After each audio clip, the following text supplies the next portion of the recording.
वानर राज का बदला। एक नगर में चंद्र नामक राजा का शासन था।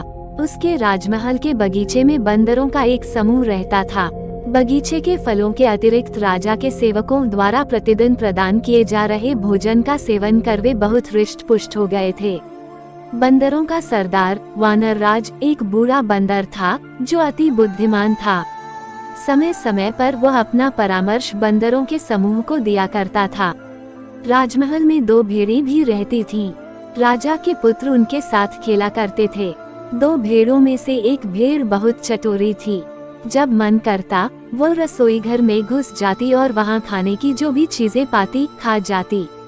रसोइया भेड़ की इस हरकत पर बहुत क्रोधित होता और जो हाथ में आता वो वस्तु फेंककर उसे मारता। एक दिन वानरराज ने रसोइये को भेड़ को एक बर्तन फेंककर मारते हुए देखा। वह सोचने लगा कहीं रसोइये और भेड़ की यह तनातनी बंदरों के विनाश का कारण न बन जाए। ये चटोरी भेड़ तो खाने के लोभ में यदा कदा रसोई घर में जाती रहेगी। यदि किसी दिन क्रोधवश रसोइये ने चूल्हे की जलती हुई लकड़ी उस पर फेंक दी तो अनर्थ हो जाएगा। भेड़ का ऊन से ढका शरीर आग पकड़ लेगा। भागते हुए भेड़ अस्तबल पहुंच गई तो सूखी घास से भरा अस्तबल धधक उठेगा। घोड़े जल जाएंगे और फिर वही बंदरों का काल बनेंगे। यह विचार मस्तिष्क में आते ही वानरराज ने अपने समूह की सभा बुलाई और अपना संदेह जाहिर किया। उसने परामर्श दिया कि इससे पूर्व की रसोइये और भेड़ों के बीच की लड़ाई हमारे लिए प्राणघातक सिद्ध हो, हमें राजमहल छोड़ देना चाहिए, अन्यथा हमारा विनाश निश्चित है। लेकिन बंदरों ने उसकी की बात नहीं मानी। उन्हें लगा कि उनका सरदार अब बूढ़ा हो चुका है और व्यर्थ का भ्रम पाल रहा है। वे राजमहल के भोजन के आदी हो चुके थे, इसलिए राजमहल छोड़ने को तैयार नहीं हुए। लेकिन वानरराज ने तत्काल राजमहल छोड़ दिया। इधर एक दिन फिर चटोरी भेड़ रसोई घर में घुस गई और वही हुआ जिसका बंदरों के सरदार को भय था। रसोई को और कुछ नहीं मिला तो उसने जलती हुई लकड़ी का टुकड़ा उठाकर भेड़ पर फेंक दिया। भेड़ का शरीर जो ऊन से ढका हुआ था धधकने लगा। वह इधर उधर भागने लगी और अस्तबल में घुस गई। आग की लपट अस्तबल में रखी सूखी घास तक पहुंची और पूरा अस्तबल धू धू कर जल उठा। कई घोड़े जलकर मर गए, कई घायल हो गए। राजा को ये समाचार मिला तो उसने वैद्य को बुलाया और उसे घोड़ों का उपचार करने का आदेश दिया। वैद्य ने घोड़ों के घाव का परीक्षण किया और बोला, इनके घावों को शीघ्र ठीक करने का एक ही उपाय है, इन पर बंदरों की चर्बी लगानी पड़ेगी। राजा ने सैनिकों को आदेश दिया कि जो भी बंदर दिखे तो मारकर उसकी चर्बी घोड़ों के उपचार के लिए लाई जाए। राजमहल के सारे बंदर मार दिए गए। जब वानरराज तक ये बात पहुंची तो वो बहुत दुखी हुआ। उसके मन में प्रतिशोध की ज्वाला धधक उठी, लेकिन वह अकेला था। वो युक्ति सोचने लगा जिससे वह राजा के कुल का भी वैसे ही सर्वनाश कर दे जैसे उसने उसके कुल का किया है। एक दिन वो पानी पीने एक झील के पास गया। उस झील में सुंदर कमल खिले हुए थे। वानरराज ने देखा कि मनुष्यों और जानवरों के पदचिन्ह झील की ओर जाते हुए तो हैं, लेकिन वापस आते हुए नहीं हैं। वो समझ गया कि झील में अवश्य कोई राक्षस रहता है जो झील में गए मनुष्यों और जानवरों को खा जाता है। उसने चतुराई दिखाते हुए कमल के तने से पानी पी लिया। जब झील में रहने वाले राक्षस ने ये देखा तो झील से बाहर आ गया। उसने कई आभूषण पहने हुए थे।